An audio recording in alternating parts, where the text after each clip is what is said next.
I was so taken aback that I had to rub my eyes. There, where he wasn't supposed to be, was my husband.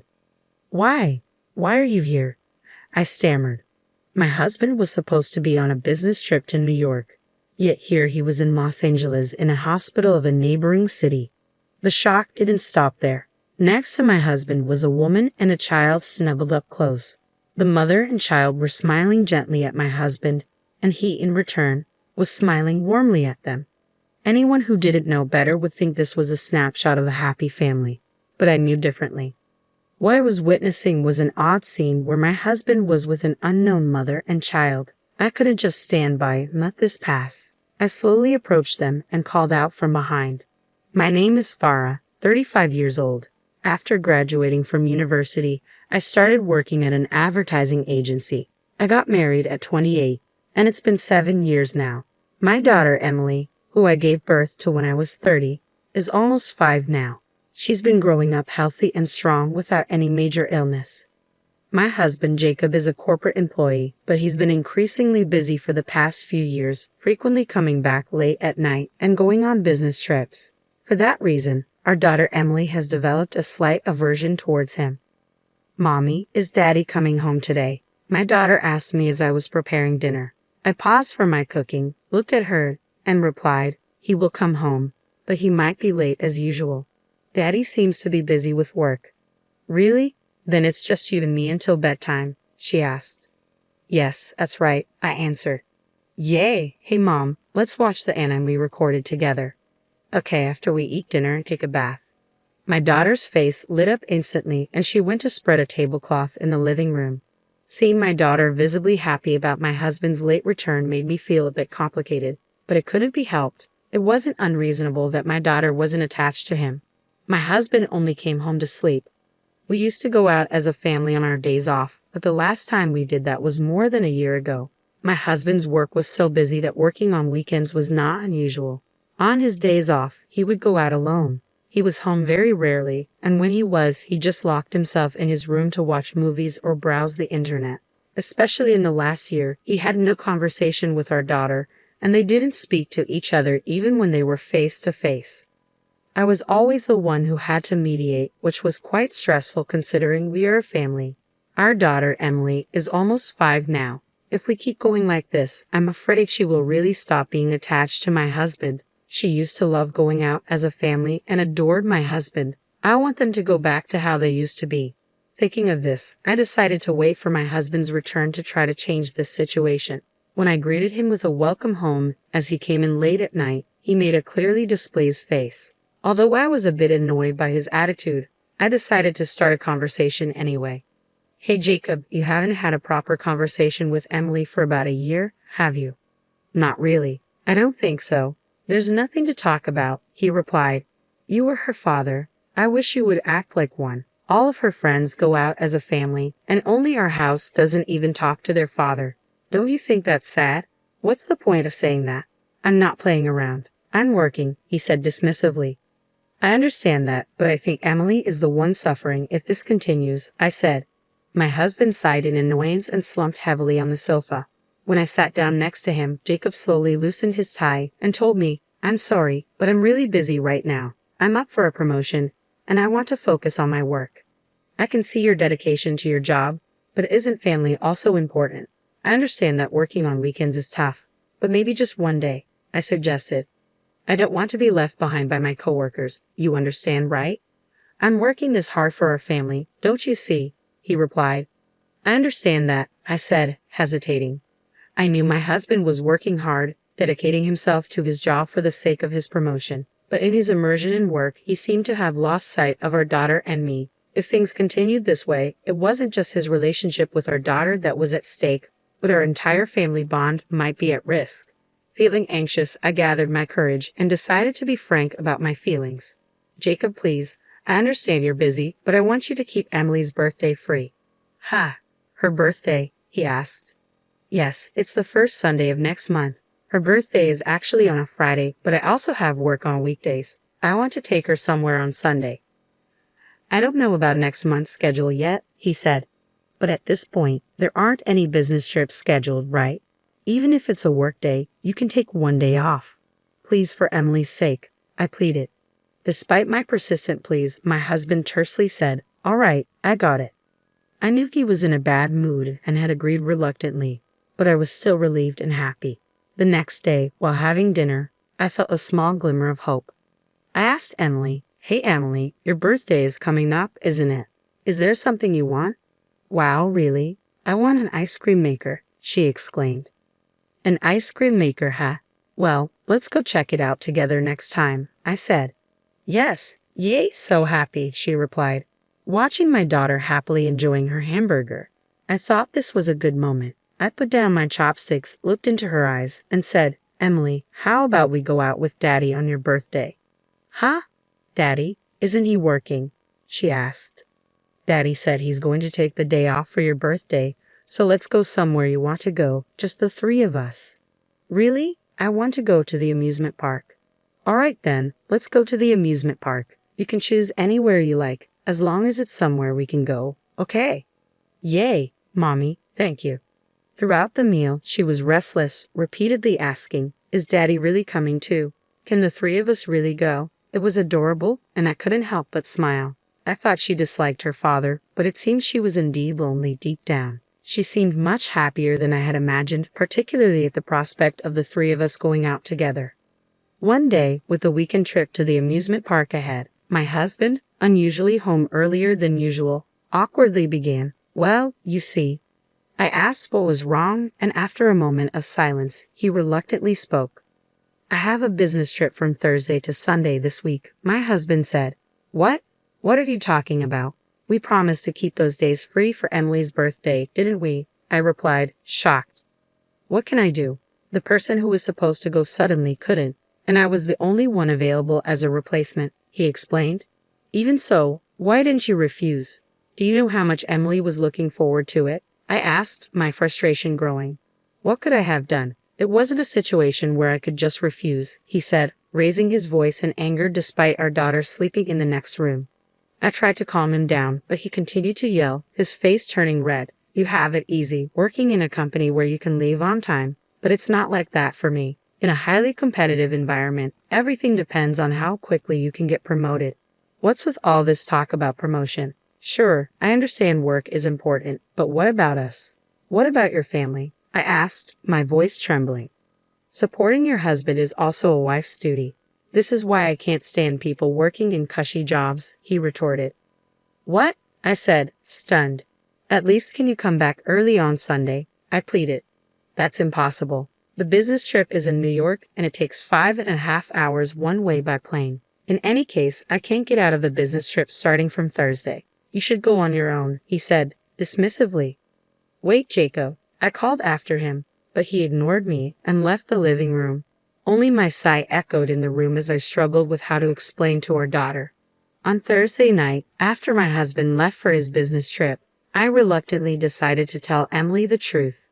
"Hey, Mom, I was thinking about the amusement park," she said, her eyes full of excitement. "I want to go on Sunday." "I'm sorry, Emily, but actually Daddy has a business trip from today until Sunday, so he has to work," I explained. "Really? So he won't be able to go?" she asked, her voice tinged with disappointment. "Yes, I'm sorry," I said softly. "So would it be okay if it's just the two of us?" I suggested, trying to keep my tone upbeat. "Okay, then I'll go to the amusement park with just Mom," she said with a forced smile.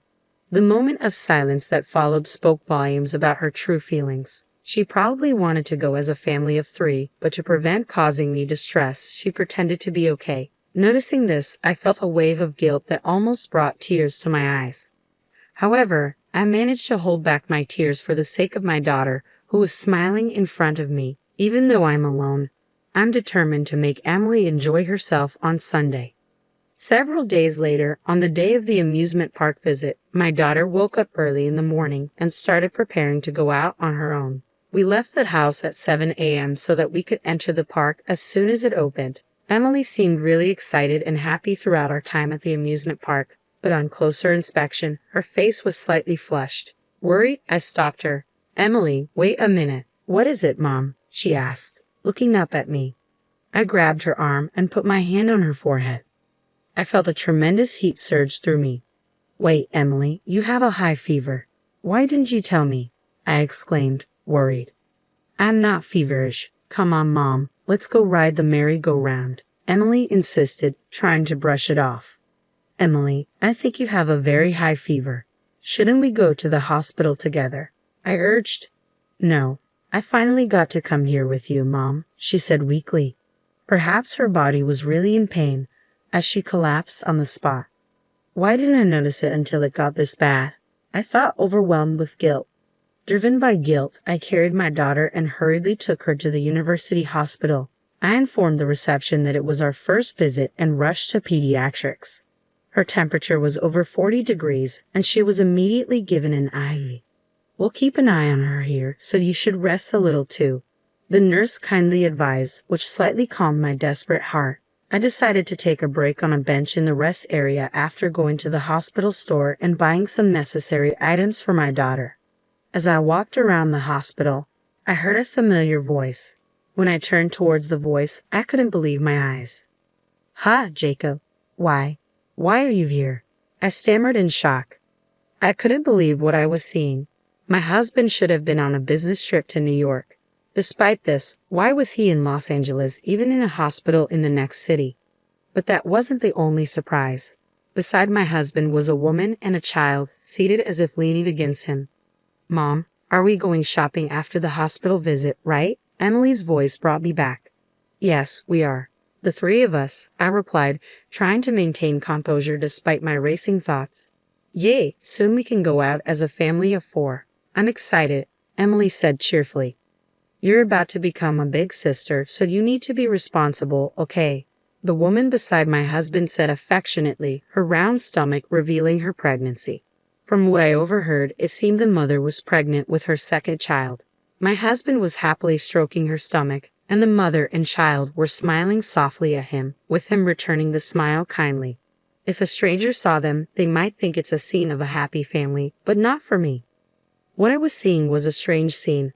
My husband with a strange mother and child. I couldn't just stand by and let this slide. I clenched my fists, shaking with anger, and bit my lower lip.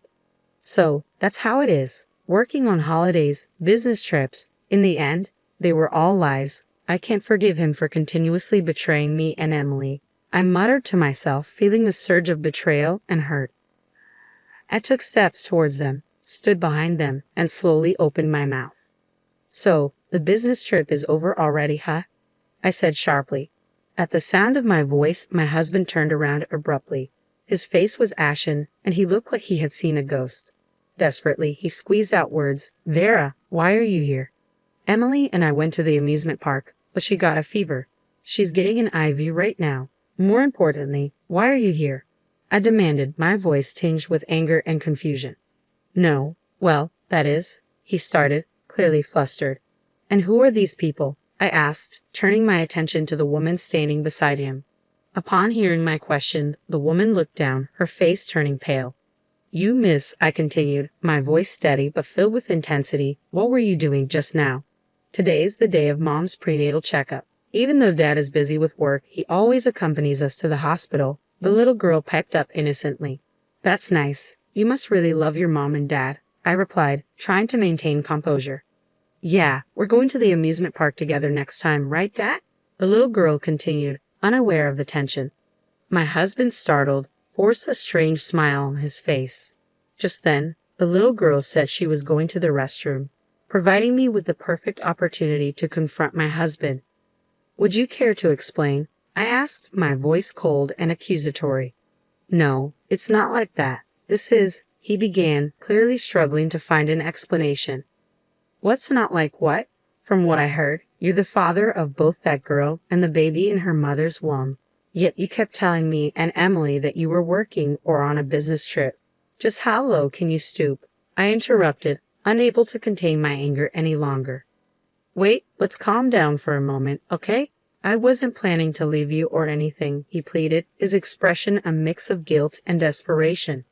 I grabbed the collar of his shirt and pulled his face close to mine, so close our noses almost touched. I stared at him coldly, my voice a harsh whisper. "Don't mess with me. How far will you go to betray Emily? Are you really her father? Don't make me laugh," I seethed, my anger boiling over. After deeply hurting your own daughter, you dare to father another child with someone else. You're nothing but an irresponsible scumbag. No, it's not like that. Please forgive me, he pleaded, his voice strained with guilt. Forgive you? You have the audacity to ask for forgiveness? Neither Emily nor I will ever forgive you. When we get home, I want you to fill out the divorce papers. Get ready for it. All right. With a fierce shove, I pushed him away and stormed off. On the way home, with my now stable daughter, I stopped by the city office and picked up the divorce papers. Once we got home, I gently explained everything to my daughter in a way she could understand. She seemed to take in everything I said, and in the end, she said this. I'm glad it's not Mom who's leaving. What? I asked, surprised by her words. You always look so sad when you talk to Dad. As long as I'm with Mom, I'll be okay with anything. But Emily, I thought you loved Dad. I did love him, but I love Mom the most. I hate anyone who hurts my mom, Emily, she said firmly. My daughter's smiling face blurred through my tears. To hide my about-to-fall tears, I held my daughter tightly. Afterward, I divorced my husband. I made sure to claim alimony from him and the woman who was about to have his child. He desperately tried to negotiate for a lower amount, citing their child, but I firmly refused. There was no way I was going to lower the amount or let him take the lead. After all, they were the ones who did wrong. It soon became known that Jacob had been regularly taking time off work to visit the other woman. A coworker discovered this shortly after the divorce, causing his credibility to plummet. His career advancement came to a sudden halt, and he started receiving cold stares from his colleagues. Apparently, Jacob was having a child with another woman, even though he's got a family. You gross. Not only is he incompetent at work, he doesn't even have basic morals, one colleague remarked. Well, it would be a relief if he just quit already, another added. Despite the rumors and criticism, he somehow clung on to his job, presumably for the alimony and child support he owed me. I decided to sit back and see how long he could keep this up. On my end, I moved to an apartment near my workplace and started a new life with my daughter. My parents regularly visited us to keep her from feeling lonely. As a single mother, I'm aware that I might make my daughter feel sad in the future, but I'm determined to shower her with all the love I can to minimize such situations.